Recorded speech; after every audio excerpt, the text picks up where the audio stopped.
सबसे पहले मैं बात करूंगा पीसीएस परीक्षा को लेकर, उसके बाद आरओ आरओ की परीक्षा को लेकर, रेलवे भर्ती परीक्षा को लेकर और भी अदर्स एग्जाम से, जैसा कि आप थंबनेल पर देख सकते हैं। अगर आप रेलवे भर्ती परीक्षा की तैयारी कर रहे हैं, अच्छे स्कोर लाकर सिलेक्शन लेना चाहते हैं और अभी तक आप टेक्स्ट बुक प्लेटफॉर्म से नहीं जुड़े हैं, तो आप बहुत बड़ी गलती कर रहे हैं। अगर आपको अच्छे स्कोर लाकर सिलेक्शन लेना है, तो आपको टेक्स्ट बुक प्लेटफॉर्म से जुड़ना पड़ेगा, क्योंकि टेक्स्ट बुक के जितने भी बुक हैं एरर फ्री हैं। आपको त्रुटि नहीं देखने को मिलेगा। अगर त्रुटि नहीं होगा और आपको टॉपिक वाइज समझाने का प्रयास किया जाएगा, टॉपिक वाइज जो है क्वेश्चन होंगे, तो आपके सिलेक्शन के चांस बढ़ जाते हैं। रेलवे भर्ती परीक्षा की तैयारी कर रहे हैं और आपको सिलेक्शन लेना है, एएलपी में, टेक्नीशियन में, एनटीपीसी में, आरआरबी ग्रुप डी में या जेई में, कोई भी रेलवे का एग्जाम हो, तो यह चारों बुक आपके लिए बहुत ही बेहतरीन है।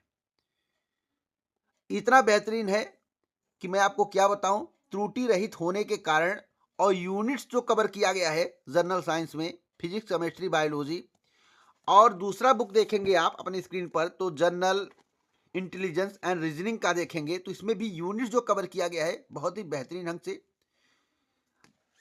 तीसरा बुक देखेंगे तो जनरल अवेयरनेस का है, इसमें भी यूनिट जो कवर किया गया है बहुत ही बेहतरीन ढंग से।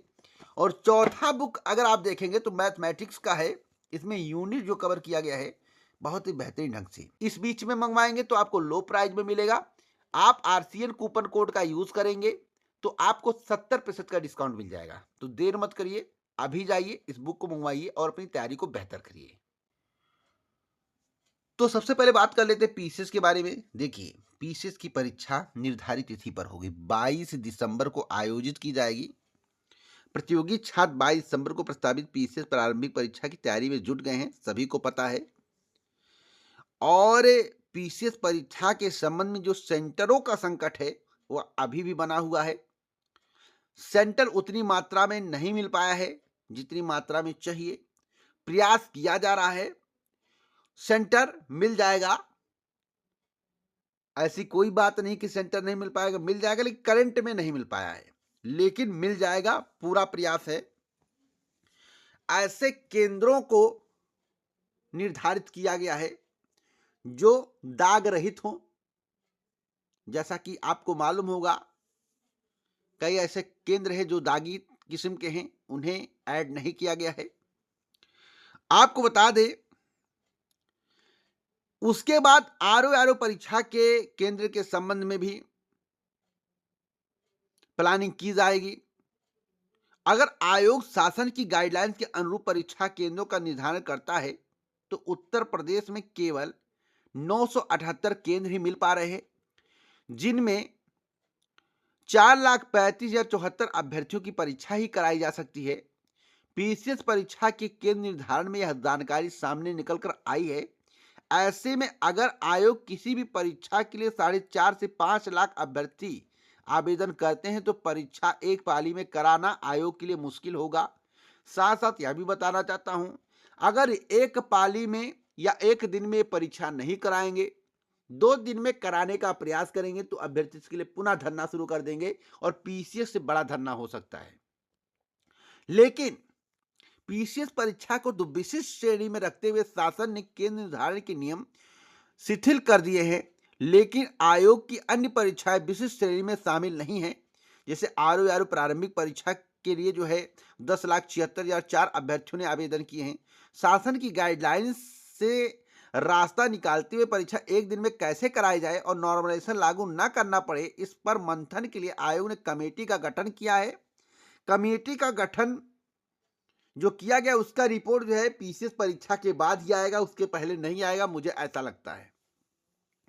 परीक्षा के बाद आयोग पर आरओ की परीक्षा कराने का जो दबाव बढ़ा है वह कम नहीं है। सूत्रों का कहना है कि कमेटी जल्द ही अपना रिपोर्ट आयोग को सौंप देगी।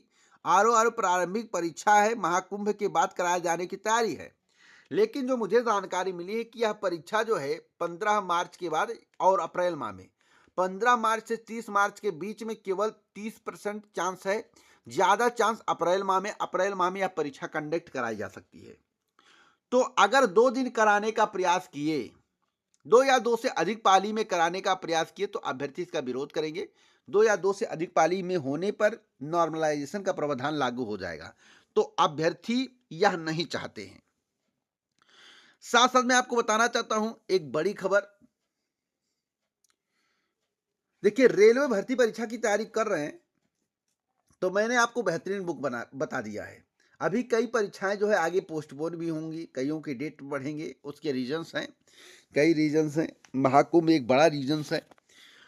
और मैं आपको बताना चाहता हूं कि रेलवे की तैयारी करने के लिए अच्छे बुक की आवश्यकता होती है। जो कि बुक मेरे द्वारा पहले बताया गया है, उस बुक को जरूर मंगवाइएगा जिससे आपका सिलेक्शन हो जाए, नहीं तो बाद में पछताने के अलावा आपके पास कुछ नहीं होगा। इसलिए मैं कहता हूं, काल करे सो आज करें, आज करे सो अब। तो भैया, काल जो करना है उसे आज कर लीजिए, कल की चिंता ना करते हुए आज की चिंता करिए, अभी की चिंता करिए और अपने प्रयास को सार्थक रखिए और तैयारी बेहतरीन ढंग से करिए। अब मैं बात करूंगा टीजीटी पीजीटी परीक्षा को लेकर। टीजीटी पीजीटी परीक्षा को लेकर एक बड़ी अपडेट सामने निकल कर आ रही है। असिस्टेंट प्रोफेसर की परीक्षा को लेकर बड़ी अपडेट सामने निकल कर आ रही है। कुछ लोग र्यूमर फैला रहे हैं और सत्य भी हो सकता है, लेकिन मुझे अभी र्यूमर लग रहा है क्योंकि मुझे कोई जानकारी इसके संबंध में प्राप्त नहीं हुई है। कुछ लोग कह रहे हैं कि टीजीटी की परीक्षा जनवरी में होगी, बाकी पीजीटी और असिस्टेंट प्रोफेसर की परीक्षा महाकुंभ के बाद होगी। ऐसी कोई भी सूचना नहीं है, ऐसे खबरों से आप भ्रमित ना हो। और आयोग के द्वारा यह स्पष्ट बता दिया जाएगा आपको दिसंबर के फर्स्ट वीक में कि आपकी परीक्षा कब होगी। तो आप लोग परेशान मत होइए, मेरी जानकारी के अनुसार आपकी परीक्षा कुंभ के बाद होगी। एक परीक्षा ये करवा सकते थे असिस्टेंट प्रोफेसर की, लेकिन उसको लेकर भी अभी तक आयोग में फाइनल निर्णय नहीं हो पाया है और न पर्याप्त मात्रा में सेंटर मिल पाया है, इसलिए कुंभ के बाद ही होगी। सबसे पहले असिस्टेंट प्रोफेसर परीक्षा कराने की तैयारी है, क्योंकि नया आयोग है तो नई व्यवस्था है और नई व्यवस्था पर दाग न लगे, इसलिए कम कैंडिडेट वाली परीक्षा सबसे पहले कराने की तैयारी है। मेरी बातों को आप समझ गए होंगे, ज्यादा कुछ बताने की आवश्यकता नहीं है। यूपीएससी की लोअर की वैकेंसी को लेकर, जैसा कि लोअर की वैकेंसी के संबंध में आप लोग जानकारी मांगते रहते हैं और मैं आपको बताता भी रहता हूं। लोअर पीसीएस की वैकेंसी जो है अभी इस वर्ष नहीं आएगी, या स्पष्ट हो चुका है। जूनियर या स्टेनो में से कोई भर्ती आ सकती है। एक बड़ी भर्ती का जिक्र कर रहा हूं, छोटी वैकेंसियां तो कभी भी जारी कर सकते हैं, लेकिन जूनियर और स्टेनो की दोनों में से एक वैकेंसी आ सकती है। सबसे पहले जूनियर की आने की संभावना है, उसके बाद समय बचा तो लेखपाल या लोअर में डिसीजन लिया जाएगा। वैसे जो मुझे बताया गया है और जो मुझे जानकारी है, अदर सोर्सों से जो जानकारी मुझे प्राप्त हुई है और कुछ लोग कह रहे हैं, उसके संबंध में भी मैंने चर्चा किया। देखिए, पेट 2024 और पेट 2025 का जिक्र हो रहा है। कुछ लोग तीर मार रहे हैं कि भैया हमने पेट 2024 के संबंध में बता दिया है कि पेट 2024 नहीं होगा। देखिए, कोई भी नोटिफिकेशन निकलता है तो जो 24 और 25 लिखा होता है उस वर्ष का वर्ष ईयर होता है। मैं आपको बता दूं, जैसे मान लीजिए कोई नोटिफिकेशन 2025 में निकलता है तो पेट 2025 हो जाएगा। पेट का नोटिफिकेशन 2025 में निकलता तो पेट 2025 हो जाएगा। 24 वहां नहीं लिखा जाएगा क्योंकि नोटिफिकेशन 25 में आया है। अगर 24 में पेट का नोटिफिकेशन आता है तो पेट 2024 लिखा जाता है। तो इस भ्रम में किसी को नहीं रहना चाहिए कि हमने पहले बता दिया, हमने पहले बता दिया। सच्चाई यह है कि चाहे 24 का नोटिफिकेशन हो या 25 का नोटिफिकेशन हो, अगर एक भी दिन डिले हो गया और 2026 में प्रवेश किया गया कर गया 25 का नोटिफिकेशन, वह 26 लिखा जाएगा। तो इसका मतलब नहीं है कि 24 होगा ही नहीं। कैसे होगा जब साल ही बदल गया? जब साल बदल गया तो 24 का कोई मतलब ही नहीं रह गया। अब 25 का नोटिफिकेशन होगा। अब 25 का अगर नोटिफिकेशन मार्च के पहले आ गया तो आप मान कर चलिएगा कि लोअर पीसीएस वैकेंसी पेट 2025 में ही आएगी, 25 से। अगर पेट का नोटिफिकेशन मार्च के बाद आता है तो पूरी संभावना है कि लोअर की वैकेंसी पेट 2023 से आ जाए। इसलिए आप किसी के मकड़ जाल में ना फंसे। जो सच्चाई है मैं आपको बता रहा हूं, और इस वीडियो को ज्यादा से ज्यादा शेयर करें।